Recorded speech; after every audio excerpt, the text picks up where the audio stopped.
दोस्तों, मैं हूं फैयाज सर और आईजीडी लॉ क्लासेस के माध्यम से आज मैं आपके सामने एक लॉ एक्सप्लेन करने वाला हूं जो Maharashtra CET, LLB, CLAT, elite और जितने नेशनल लॉ एग्जामिनेशंस है उनके अंदर और इवन एफओआई एलएलबी में मुंबई और पुणे यूनिवर्सिटी के एक सिलेबस होता है, एक सब्जेक्ट होता है जिसका नाम है इंडियन कॉन्ट्रैक्ट एक्ट 1872, जिसके जनरल प्रिंसिपल्स ऑफ कॉन्ट्रैक्ट हम लोग without going into deep of the sections हम लोग डिस्कस करने वाले हैं, एक अंडरस्टैंडिंग बनाने वाले हैं। ठीक है, स्टार्टिंग पॉइंट में जो कॉन्ट्रैक्चुअल रिलेशनशिप होती है दो पक्षकारों के, दो पार्टीज के बीच में, हम लोग वो देखेंगे कि दो पक्षकार है मिस्टर ए और मिस्टर बी, मुकेश और रीना। अगर दो पक्षकार है और ये प्रपोजल मुकेश की तरफ से चल रहा है, अगर मैं लिख दूं मुकेश और अगर मैं लिख दूं एक्सेप्टेंस पे रीना, ठीक है, ये दो पक्षकार है, इन दोनों के बीच में जो भी कॉन्ट्रैक्चुअल रिलेशनशिप होने वाला है, जो भी कॉन्ट्रैक्ट होने वाला है, इसको हम समझने की कोशिश करते हैं। जो मुकेश है, इनकी तरफ से एक प्रपोजल चलने वाला है, चलता है प्रपोजल, जनरली प्रपोजल यहाँ से मूव करता है और जो रीना है वो यहाँ पर एक्सेप्टर की भूमिका निभा रही है, इसका एक्सेप्टेंस आता है। तो प्रपोजल को प्रस्ताव भी कहा जाता है और मराठी में से आप कह सकते हैं प्रस्ताव देने। ठीक है, प्रपोजल का एक और नाम होता है ऑफर। ठीक है, सेम प्रपोजल को एक और तरीके से कहा जा सकता है ऑफर। ठीक है, तो जो प्रपोजल देता है, यहाँ पर हमारे एग्जांपल में मुकेश है, मुकेश जी है, तो मुकेश जी जो है ये इन्हें कहा जाएगा कॉन्ट्रैक्ट की लैंग्वेज में प्रपोजल। जो प्रपोजल देता है, प्रपोज करता है, प्रस्ताव देता है, कुछ करने के लिए बोलता है, इसी का एक और नाम है, ऊपर देखा था हमने ऑफर, ऑफरर जो ऑफर देता है किसी को। ठीक है, और इसके बाद इसका थर्ड नाम है, कंफ्यूज होने की जरूरत नहीं है, इसमें से आपको एक नाम ले सकते हैं, प्रॉमिसर। ठीक है, प्रॉमिसर जो आपको प्रॉमिस करता है।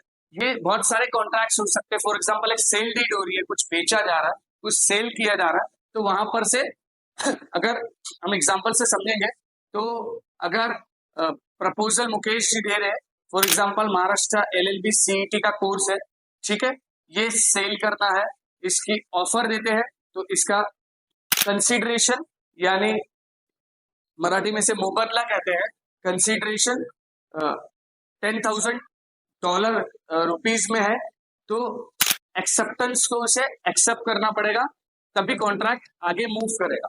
ठीक है, तो ये 10,000 इसका कंसीडरेशन है। कंसीडरेशन का मतलब होता है कि जो प्रॉमिसर है, ये जो व्यक्ति है, इसकी डिजायर पर, इसकी इच्छा पर, ये जो एक्सेप्टर है, जो रीना है, इसने कुछ करना है, कुछ करना है। ठीक है, कोई एक्शन करना है, कोई एक्ट करना है, कोई कंडक्ट करना है। ठीक है, कोई कृत्य क्रिया करनी है। ठीक है, तो यहाँ पर जो प्रपोजर है, हमारे प्रपोजर ने एक प्रपोजल दिया है कि महाराष्ट्र एलएलबी सीईटी का, दैट्स मी, एक कोर्स इनको सेल करना है, ऑफर दी है, कंसीडरेशन इसका जो होगा, यानी इसका एग्जैक्टली देखा जाए तो मुआवजा। ठीक है, पैसे, कितने पैसे, सिंपल में समझेगा $10,000 के है। ठीक है, तो यहाँ से कम्युनिकेशन जो है प्रपोजल की, यहाँ से मूव आउट करेगी, चलेगी, और कम्युनिकेशन ऑफ प्रपोजल एक्सेप्टर तक यानी रीना तक पहुंचना जरूरी है। ठीक है, अगर ये सिर्फ दिल में रखेंगे तो नहीं होने वाला, ट्रांजैक्शन होगा नहीं। वो प्रपोजल की कम्युनिकेशन परफेक्टली रीना तक, जो हमारी रीना है, जो यहाँ पर एक्सेप्टर की भूमिका निभा रही है, एक्सेप्टेंस के लिए उस तक पहुंचना एक तरीके से जरूरी है। ठीक है, तो यहाँ पर थोड़ा एक समझ लेते हैं कि जो एक्सेप्टेंस देता है सामने वाला व्यक्ति, उसे क्या क्या कहा जा सकता है, उसे एक्सेप्टर कहते हैं सिंपल में। दूसरा उसका एक नाम है, ऑफरर है, अगर ये तो ये ऑफरी है। ये तीन नेम से उसके, ज्यादा कंफ्यूज होने की जरूरत नहीं है। ऑफरी और प्रॉमिसी, ये तीनों नाम एक ही व्यक्ति के हैं। तो रीना को यहाँ पर एक्सेप्टेंस देना है। ठीक है, अब आपका कॉन्ट्रैक्ट जो होता है, दो व्यक्ति के बीच में जो कॉन्ट्रैक्ट बनता है, जनरली हम इसे अग्रीमेंट कहते हैं, लेकिन अग्रीमेंट कहना एक तरीके से लॉ पॉइंट पे, कानून की नजर में गलत होता है, अग्रीमेंट नहीं कहा जा सकता, कॉन्ट्रैक्ट कहा जा सकता। तो जो ये हमारी रीना है, जो भी इनके बीच में ट्रांजैक्शन फिक्स हुआ होगा, डिटरमाइन हुआ होगा, तय हुआ होगा, इनके बीच में जो भी सौदा, तो रीना को जो भी एक्सेप्टेंस देनी है, वो एक्सेप्टेंस एक तरीके से जो भी इनके बीच में टर्म्स एंड कंडीशन फिक्स हुई होंगी कॉन्ट्रैक्ट के अंदर। तो जो कॉन्ट्रैक्ट के अंदर जो शर्तें रहती है, टर्म्स और कंडीशन रहती है, अटी आणि शर्ती असतात, वो टर्म्स एंड कंडीशन दोनों के ऊपर बाइंडिंग होती है। वो एक तरीके से अपने आप में कहा जा सकता है कि वो कानून ही है, एक तरीके से कहा जा सकता है, ठीक है।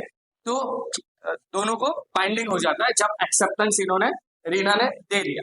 अब रीना एक्सेप्टेंस कैसे देगी, तो जो भी इनके बीच में टर्म्स एंड कंडीशन फिक्स हुई होगी, अगर इसको मेल करने बोला होगा तो मेल करके देगी, टेक्स्ट मैसेज करने बोला होगा, व्हाट्सएप करने बोला होगा, कॉल करने बोला होगा, या टोकन अमाउंट देने बोला होगा। कंसीडरेशन का जो $10,000 का अमाउंट है, इसका कोई एक पर्टिकुलर अमाउंट, जैसे से 2,000 रुपीज इनको टोकन अमाउंट देना है रीना को, तो रीना ने अगर 2,000 अमाउंट दे दिया तो एक्सेप्टेंस मान ली जाएगी।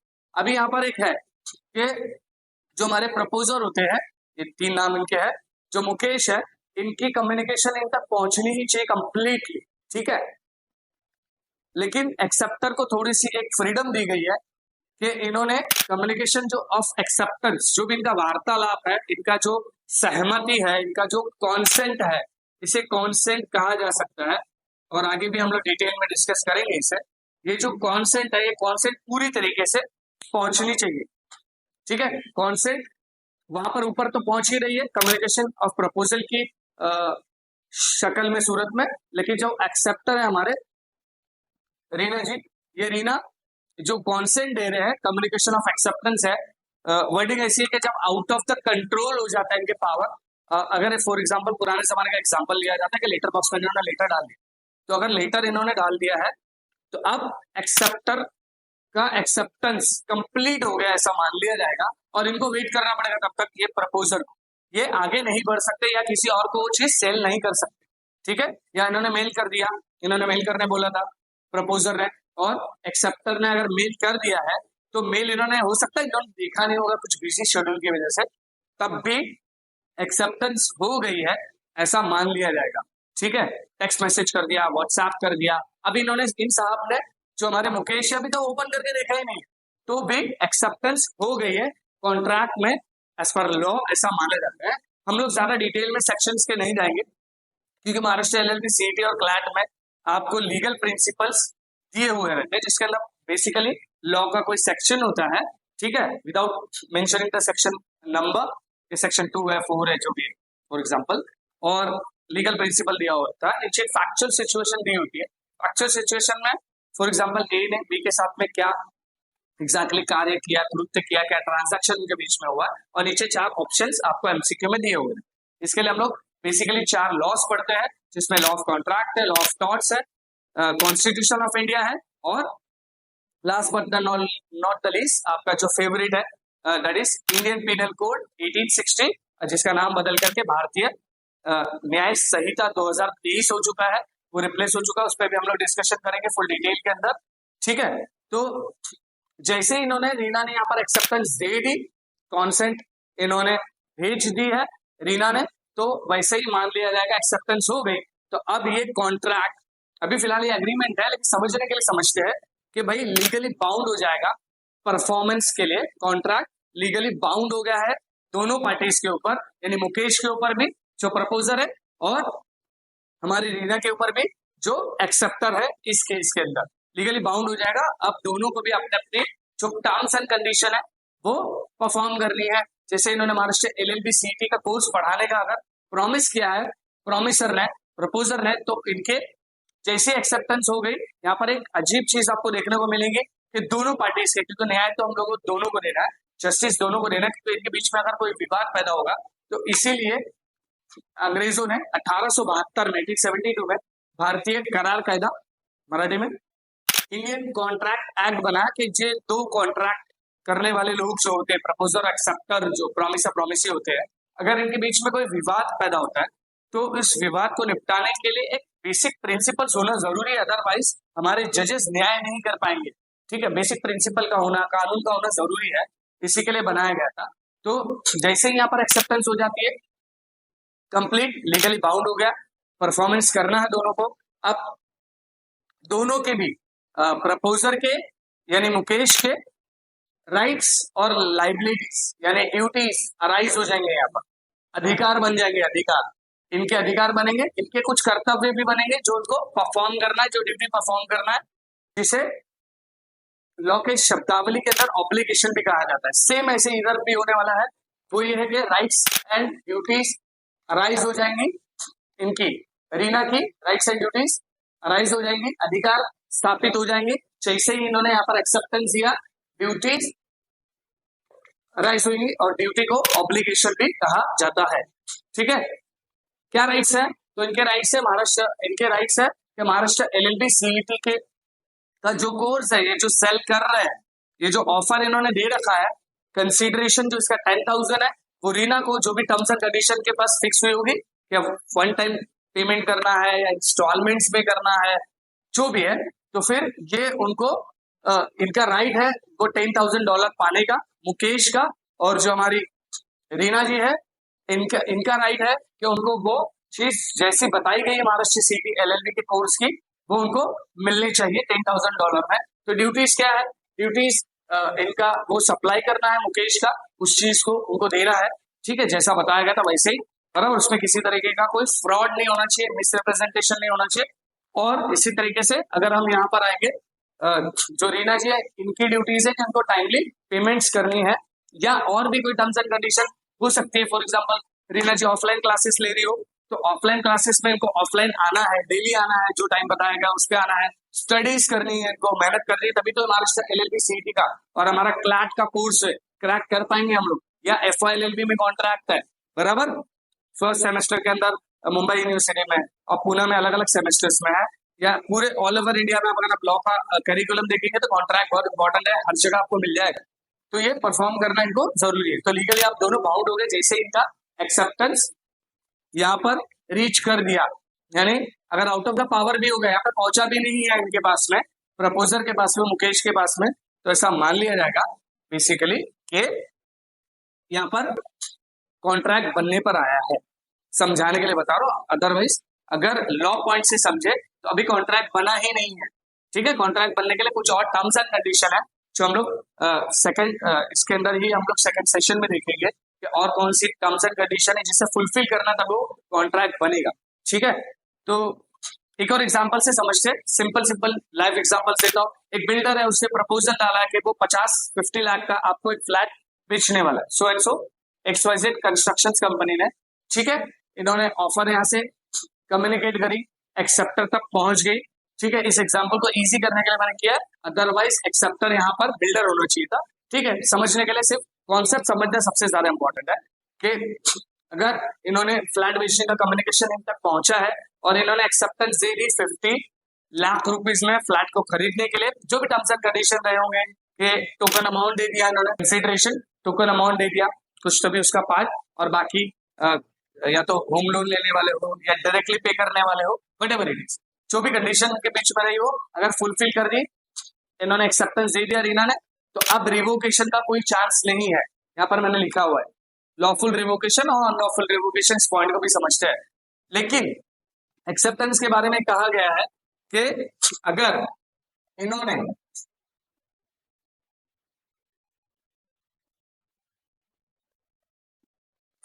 जो रीना जी ने है अगर बार्गेन कर लिया, कुछ मोल भाव कर लिया, भाव ताव केला, एक्सेप्टेंस के अंदर बोला 50 लाख का नहीं 40 लाख का, थोड़ा कम कीजिए भाव, तो फिर प्रपोजल खत्म हो गई है। ठीक है, प्रपोजल खत्म हो गया ऐसा मान लिया जाता है। एक्सेप्टर इसे एक्सेप्टेंस नहीं दे सकता अनटिल एंड अनलेस, जब तक प्रोमिसर या प्रपोजर न चाहे। तो यहाँ पर काउंटर ऑफर हो गया, इन्होंने टाइम मांग लिया।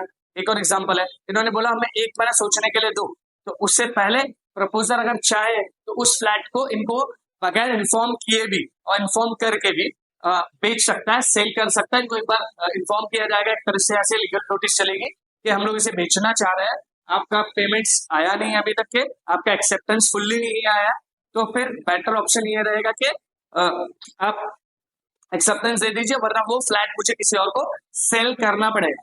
ठीक है, तो जैसे यहाँ पे एक्सेप्टेंस आता है, लीगली बाउंड है। लीगली बाउंड का मतलब है कानूनी तौर पर दोनों पक्षकार, यानी ये प्रपोजर और ये एक्सेप्टर, ठीक है, लीगली तौर पर बाउंड हो जाते हैं, कानूनी तौर पर बंध जाते हैं। तो कॉन्ट्रैक्ट की शर्तों को परफॉर्म करना, उस चीज को मराठी में कहते हैं कामगिरी करना कंपलसरी हो जाता है। ठीक है, फिर lawful revocation, unlawful revocation. Revocation का मतलब होता है विड्रॉ करना, या प्रपोजल या प्रस्ताव आप कब वापस ले सकते हो, कब तक के वापस ले सकते हो। तो प्रपोजर अपने कम्युनिकेशन करता है, प्रपोजल की उन तक बातें पहुंचाता है, अपनी अपना मैसेज पहुंचाता है। तो जब तक के एक्सेप्टेंस रीना ने यानी एक्सेप्टर ने नहीं दे दिया, तब तक के हमारा जो प्रपोजर है, सिंपल एग्जांपल ले रहा हूं, तो जब तक इन्होंने एक्सेप्टेंस नहीं दे दिया तब तक के ये लॉफुली कानूनी तौर पर कायदेशीर रीत्या रिवोक कर सकता है, प्रस्ताव मागे घेऊ शकतात, मराठी में कह सकते हैं इसे, तब तक वापस ले सकते हैं। ठीक है, अगर एक बार इन्होंने एक्सेप्टेंस दे दी तो अब ये रिवोक नहीं कर सकते, इनको रिवोक करना अलाउ नहीं है अंटिल एंड अनलेस सामने वाला मान जाए। वो क्यों मानेगा भाई, तो ये रिवोक नहीं कर सकते। रीना ने जो हमारे एक्सेप्टर है, प्रॉमिस है, तो उसके बाद आपने अगर रिवोक कर लिया, आपने कहा कि मुझे फ्लैट नहीं बेचना है, एक्सेप्टेंस हो गई थी, उन्होंने टोकन अमाउंट भी दे दिया था, फॉर एग्जांपल एकदम आसान समझने के लिए, आसान भाषा में, तो फिर कहा जा सकता है कि भाई पूरी तरीके से आपने अनलॉफुली रिवोक कर दिया है, विड्रॉ कर लिया, तो यहाँ पर ऐसा माना जाएगा कि आपने कॉन्ट्रैक्ट को ब्रीच कर दिया है। हालांकि कॉन्ट्रैक्ट अभी बना नहीं, कॉन्ट्रैक्ट अगले सेशन में हम लोग जब कवर करेंगे तब बनेगा।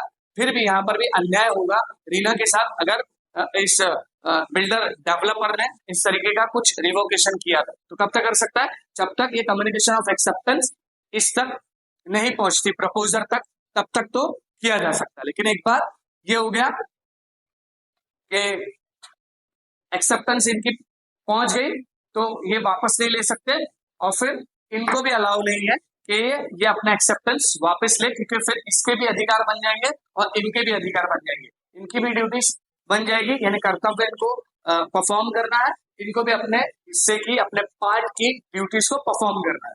आई होप समझ में आ रहा हो। अगर आपको ना समझे तो आप नीचे कमेंट सेक्शन में मुझे पूछ सकते हैं। तो बिल्डर का एग्जांपल हमने ले लिया, सेल का, तो ये होम बायर थी रीना, उस पर एक बार फिर और आ रहा हूँ, एक पॉइंट छूट गया था कि जो हमारे बिल्डर साहब ने बोला प्रपोजल डालेंगे हुए 50 लाख का फ्लैट हमें बेचना है, होम बायर ने, एक्सेप्टर ने उसे एक्सेप्ट कर लिया, ठीक है, तो इनके राइट्स बनेंगे बिल्डर के कि जो भी पेमेंट्स के आपके टर्म्स एंड कंडीशन है, फॉर एग्जांपल आपने उनको 10-20 लाख रुपीस अगर टोकन अमाउंट कंसीडरेशन के बेसिस पे दे दिया है, बराबर ना, इन्होंने रीना ने दे दिया है, तो उसके बाद जो होम लोन करवाना है तो होम लोन आपने करके दे दिया, या तो आपने पार्ट पेमेंट्स कर रहे हैं तो वो पार्ट पेमेंट्स आपको टाइमली करनी है, ये अधिकार इनके बन जाते हैं, किसके, ये बिल्डर साहब के, जिनके अधिकार बन जाते हैं। ड्यूटी क्या है बिल्डर को, जो टाइम पर पोजेशन देने के लिए बोला था, फ्लैट का कब्जा देने बोला था, चाबी देने के लिए बोला था, उस टाइम पे बिल्डर को देना है, ठीक है, अदरवाइज इसे भी ब्रीच ऑफ कॉन्ट्रैक्ट माना जा सकता है, और इनको भी टाइमली पेमेंट्स करनी है इनको, बराबर। ये हो गया हमारा एग्जाम्पल, ठीक है। इतना सब देखने के बाद उनको पता चलता है कि अभी भी कॉन्ट्रैक्ट नहीं बना, ठीक है, कॉन्ट्रैक्ट बनने के लिए और कुछ शर्तें होती है, लेकिन ये बेसिक पॉइंट्स है जहां पर भी अगर किसी ने विड्रॉ किया तो ब्रीच ऑफ कॉन्ट्रैक्ट एक तरीके से माना जा सकता है पूरा। तो ये सारा जब कवर हो जाएगा पूरा तो इसे कहा जा सकता है प्रॉमिस, ठीक है, वो कहते हैं ना प्राण जाए पर वचन न जाए, ठीक है, प्रॉमिस नहीं तोड़ना है आपको, वरना छोटे मोटे कॉन्ट्रैक्ट्स में तो होता नहीं है ऐसा, लेकिन बड़े कॉन्ट्रैक्ट्स में जहां पर करोड़ों रुपए की डीलिंग्स होती है, ठीक है, वहां पर सामने वाला कोर्ट ऑफ लॉ में जाता है न्याय मांगने के लिए, प्रॉमिस, और इसी को कहा जाता है अग्रीमेंट, ठीक है, अग्रीमेंट, जिसे हम जनरली अग्रीमेंट कहते हैं। अग्रीमेंट कानूनी तौर पर लागू नहीं होता है, इसी के लिए मैंने यहाँ पर लिखा हुआ not enforceable eight court of law, यानी आप कोर्ट में इसे एनफोर्स नहीं कर सकते, लागू करवाने के लिए, न्याय मांगने के लिए और जस्टिस मांगने के लिए आप नहीं जा सकते, बिकॉज ये कॉन्ट्रैक्ट बना ही नहीं। अभी ये क्या बना हुआ है, तो ये अग्रीमेंट बना हुआ है, ये अभी फिलहाल इस पॉइंट को समझने के लिए लीगली बाउंड नहीं है, समझे। ऊपर तो हो रहा था एक्सेप्टेंस रिटर्न ले लिया तो ब्रीच ऑफ कॉन्ट्रैक्ट मान लिया जाता, क्योंकि कुछ और शर्तें इस पर कवर करनी हमको बाकी है, उन टर्म्स एंड कंडीशन को जब हम लोग डिस्कस करेंगे तब पता चलेगा कि जो अग्रीमेंट है, क्वेश्चन ऐसा भी आता है कि agreement is not enforceable at court of law, ठीक है, proposal plus acceptance is equal to promise और अग्रीमेंट, लेकिन it is not enforceable at the court of law. और फिर एक पॉइंट ऐसा क्वेश्चन में आता है कि enforceable at court of law plus agreement is equal to contract. दोस्तों आई होप ये वीडियो आपको पसंद आया होगा, और मैंने कोशिश करी है डिटेल में समझाने की इंडियन कॉन्ट्रैक्ट एक्ट को आपको समझ में आएगा। अगर आपको कोई पॉइंट नहीं समझ में आ रहा है तो आप कमेंट सेक्शन में मुझसे पूछ सकते हैं। वीडियो को लाइक कीजिएगा अगर आपने लाइक नहीं किया, सब्सक्राइब कीजिएगा चैनल को, ठीक है, ताकि हमें मोटिवेशन मिलते रहे। दोस्तों फिर मिलते हैं नेक्स्ट वीडियो के अंदर। जय हिंद, जय महाराष्ट्र दोस्तों।